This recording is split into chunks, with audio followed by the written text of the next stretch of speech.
You melt the ice behind my stone cold eyes. I turn to ashes.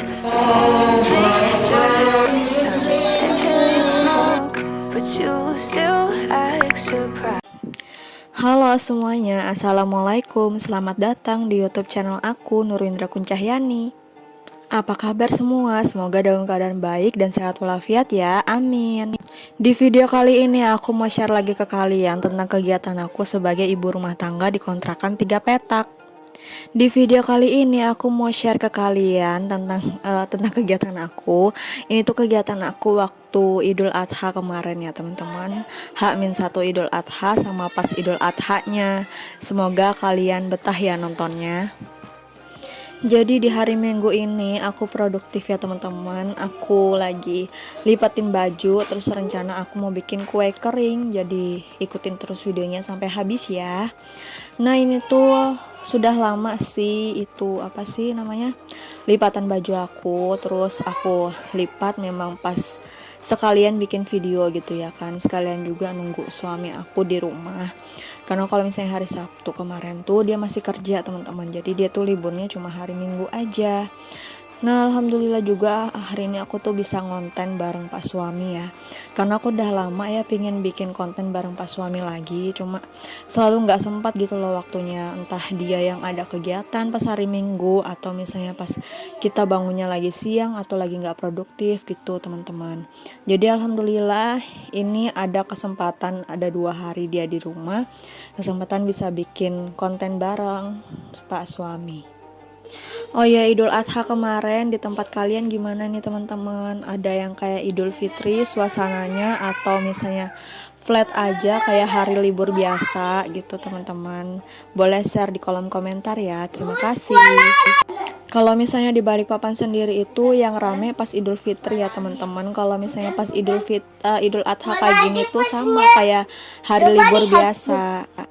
Jadi yang open house kayak Idul Fitri tuh jarang banget teman-teman, apalagi di circle aku gitu ya, di lingkungan aku tuh ya hampir nggak ada gitu loh. Jadi biasa-biasa aja, jadi cuma apa sih, lihat pemotongan kurban terus sholat id gitu. Tapi alhamdulillah sih kemarin pas Idul Adha kemarin tuh ada dapat kiriman soto Banjar, jadi alhamdulillah ya aku makannya nggak apa ya, nggak bingung gitu mau makan apa, karena toko-toko makanan di sini tuh pada tutup gitu. Kalau misalnya mau belanja juga aku udah telat gitu ya teman-teman, karena kadang aku belanjanya tuh malam, jadi sering kehabisan sayur gitu. Oke, ini aku udah waktunya bikin kue. Ini tuh aku udah mixer ya tadi, terus pakai apa sih, gula, pakai telurnya tuh yang dipakai cuma kuningnya doang ya teman-teman, kuning telur 2 gitu.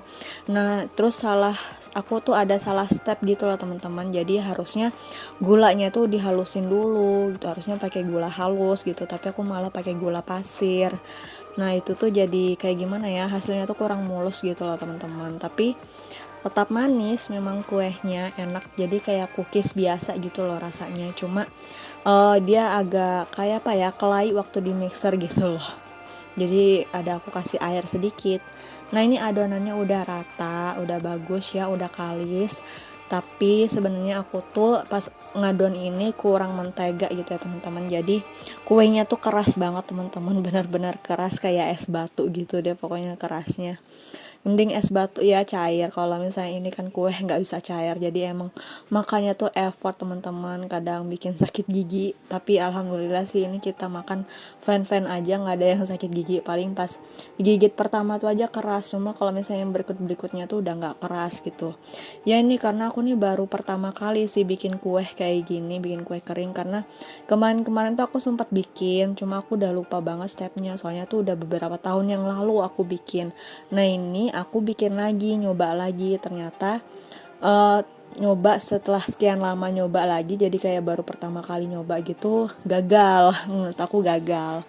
Nah ini hasil kuehnya, ini dipanggang, alhamdulillah nggak gosong ya. Terus itu aku lumerin coklat. Sebenarnya aku tujuannya tuh cuma mau ngabisin si coklat ini aja loh sebelum kadaluarsa, karena tuh udah dari tahun kemarin di kulkas. Tapi alhamdulillah sih masih rezeki, jadi nggak sempat rusak coklatnya jadi sempat dipakai, terus aku kasih trimit gitu aja. Nah sudah deh, ini hasilnya. Kalau misalnya ditaruh di toples kayak gini cantik ya teman-teman, kalau misalnya menurut aku. Padahal pas dimakan tuh keras banget sih, tapi untungnya pas pertama kali digigit aja. Kalau misalnya berikut-berikutnya udah nggak keras, udah bisa dilumatkan lah. Oke, ini sudah selesai bikin cookiesnya, udah aku masukkan ke itu toples juga. Nah ini esok harinya ya teman-teman, ini pas Idul Adha-nya.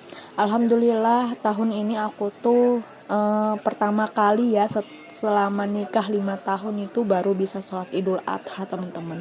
Biasanya aku tuh nggak pernah dapat sholat Idul Adha. Soalnya 2019 waktu tahun pertama nikah itu aku haid. Terus 2020, 2021 sampai 2022 itu kayak COVID-19 itu kan teman-teman. Jadi itu pas 2020 tuh pas lagi hamil, jadi nggak dibolehkan sholat deh. Ikut-ikut keramaian gitu buat ibu hamil ya. Jadi buat bapak-bapak aja itu pun jaga-jaga jarak gitu loh teman-teman. Nah ini baru di 2024 ini alhamdulillah aku bisa sholat Idul Adha, sholat Idul Adha gitu. Ini udah selesai sholat idnya, dan alhamdulillah ya untungnya sebentar aja. Kalau misalnya pas sholat id Idul Fitri itu sampai jam 8 lewat itu baru kelar sholat idnya teman-teman, belum aku sampai rumahnya. Ini alhamdulillah jam 8 kurang udah selesai sholat id, jadi pas sampai rumah tuh pas jam 8. Terus ini aku langsung cari sarapan sama suami aku, coba cari nasi kuning atau bubur ayam gitu ya kan. Aku tuh sebenarnya lagi pingin bubur ayam, tapi ternyata nggak ada yang jual, dan ini jadi dapatnya nasi kuning aja. Aku tuh udah muter kemana-mana, tapi ujung-ujungnya nih beli nasi kuning dekat rumah teman-teman, nggak jauh. Padahal muternya tadi tuh jauh banget dari nyari bubur ayam itu. Terus ini aku lewat masjid juga, karena di rumah aku tuh banyak masjid ya teman-teman. Itu udah dia mau siap-siap berkorban. Ini kita waktunya makan, mau sarapan dulu. Setelah itu mau lihat pemotongan kurban di masjid belakang, masjid RT kita ya. Karena di sini tuh kayak satu RT tuh satu masjid gitu loh teman-teman. Jadi emang di lingkungan sini, kelurahan sini tuh banyak banget masjidnya gitu. Jadi kalau misalnya mau sholat ya enak gitu, deket kan, gak rebutan sama RT lain gitu. Di sini di lingkungan aku aja tuh mungkin ada 2-3 masjid kalau nggak salah masjidnya. Nih kita makan nasi kuning dulu. Nah terus waktu aku bagi ke anak aku tuh ternyata nasi kuningnya tuh pedas menurut dia, padahal kalau misalnya menurut kita tuh udah dihindarin buat itu ngikut lomboknya, tapi ternyata masih tak ikut di nasinya dia. Duh maaf ya teman-teman, maaf ya nak. Alhamdulillah ini kita udah selesai makan, udah selesai sarapan. Sekarang waktunya mau lihat pemotongan kurban di masjid belakang. Terus jalan ke masjid belakang ini juga deket banget ya sebetulnya teman-teman. Jadi bisa jalan kaki, ini tuh lewat belakang rumah aku. Memang dia tuh di rumah aku nih memang banyak banget tembusan-tembusan gitu loh teman-teman, jalan-jalan tikusnya. Jadi ini jalan tikusnya nih, sebetulnya jalan besarnya tuh ada. Nah ini kita udah sampai di masjidnya. Ini masjidnya kecil aja sih, saya menurut aku, namanya juga kayak di dalam gang juga masjidnya ya teman-teman. Ini waktu pemotongan kurban. Sebenarnya aku tuh nggak tega ya teman-teman lihat binatang disembelih kayak gini. Jadi kadang aku misalnya dapat daging kurban itu pasti langsung aku kasih ke bapak aku buat digilingkan jadi bakso gitu, supaya lupa dulu gitu loh sama baunya, sama apa sih pemotongannya gitu. Oke teman-teman, videonya sampai sini dulu ya. Sampai jumpa di video aku berikutnya. Terima kasih, see you.